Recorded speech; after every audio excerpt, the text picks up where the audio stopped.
Assalamualaikum warahmatullahi wabarakatuh. Perkenalkan, nama saya Ali Firmansyah dengan NIM 2019 Fakultas Ekonomi dan Bisnis Universitas Muhammadiyah Surabaya. Di sini saya akan mempresentasikan tentang bisnis model kanvas untuk usaha yang akan saya jalankan, yaitu Vilas Bakery. Kenapa saya memilih usaha ini?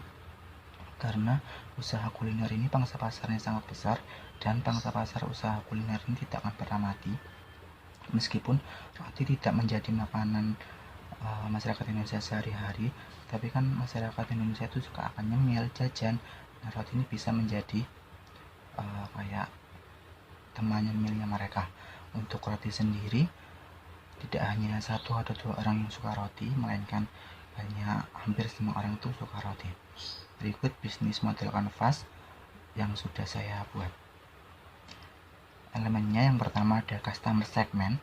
Jadi customer segment ini ke siapa produk kita itu ditawarkan dan untuk siapa, seperti itu. Untuk customer segment dari Vilas Bakery ini, yang pertama ada pelajar, mahasiswa, dan masyarakat umum. Lalu ada laki-laki dan perempuan minimal 3 tahun. Selanjutnya ada masyarakat umum untuk semua kalangan. Jadi ini tidak saya khususkan karena ini usaha kuliner yang semua masyarakat itu hampir suka akan roti. Selanjutnya ada value proposition. Jadi value proposition itu nilai produk kita yang ditawarkan itu seperti apa, bisa disebutkan keunggulan dan perbedaan produk kita dengan pesaing. Untuk value proposition dari usaha ini, yang pertama, di sini saya menggunakan bahan baku yang berkualitas tinggi. Yang kedua, varian rasa dan topping di Vilas Bakery ini sangat beragam. Lalu yang ketiga, untuk kue tart kita ada yang 3 dimensi, desainnya sesuai dengan keinginan pelanggan. Lalu untuk karyawan toko itu selalu ramah dan toko bersih. Lalu yang ketiga ada channel.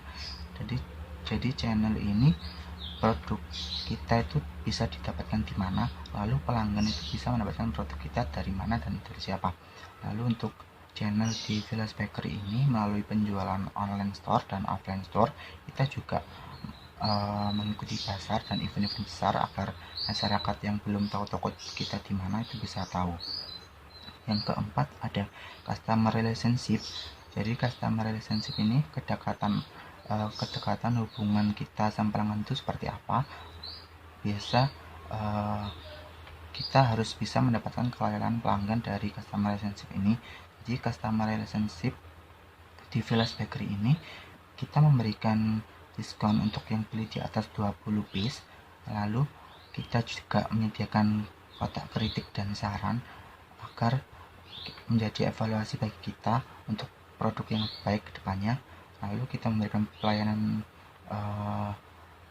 yang terbaik di toko maupun di online store. Yang kelima ada revenue stream. Jadi revenue stream itu sumber pendapatan dari bisnis yang akan kita jalankan. Untuk revenue stream dari Vilas Bakery ini, yang pertama dari penjualan kue dan kue tart itu. Lalu yang kedua, saya rencanakan membuat kayak konten di YouTube mengenai cara pembuatan roti. Di situ kan bisa menambah pendapatan dari usaha ini. Lalu yang ketiga, saya membuka pelatihan untuk ibu-ibu rumah tangga. Itu kan pelatihan membuat roti. Dari situ bisa menambah pendapatan juga dari usaha ini. Lalu yang keenam ada key resources. Jadi key resources itu sumber daya apa saja yang kita perlukan untuk memproduksi sampai memasarkan produk kita. Yang pertama itu ada sumber daya manusia, kayak bekerja di bagian produksi, administrasi, kasir, seperti itu. Lalu ada alat produksi roti dan kue tart. Untuk modalnya sendiri saya memakai modal pribadi. Yang ketujuh ada key activity. Jadi key activity ini aktivitas apa saja yang dilakukan usaha ini dari proses produksi sampai proses kita memasarkan. Key activity dari Vilas Bakery ini, yang pertama kita memproduksi roti dan kue tart, lalu menjualnya dan mempromosikan baik di toko maupun di media sosial. Untuk yang ke-8 ada key partner. Jadi siapa saja yang akan kita ajak kerjasama dalam bisnis ini. dan saya itu mengajak kerjasama di supplier bahan baku, lalu ada supplier packaging dan mitra ojek online. Ini agar memudahkan konsumen yang jauh rumahnya dari toko kita bisa melakukan pemesanan melalui ojek online. Lalu yang kesembilan ada cost structure.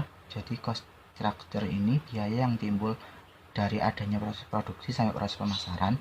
Untuk biaya cost structure sendiri, Vilas Bakery ini antara lain biaya bahan baku, biaya sewa gedung, biaya telepon dan air, biaya gaji karyawan, biaya iklan di sosial media, biaya untuk packaging, dan biaya pengiriman.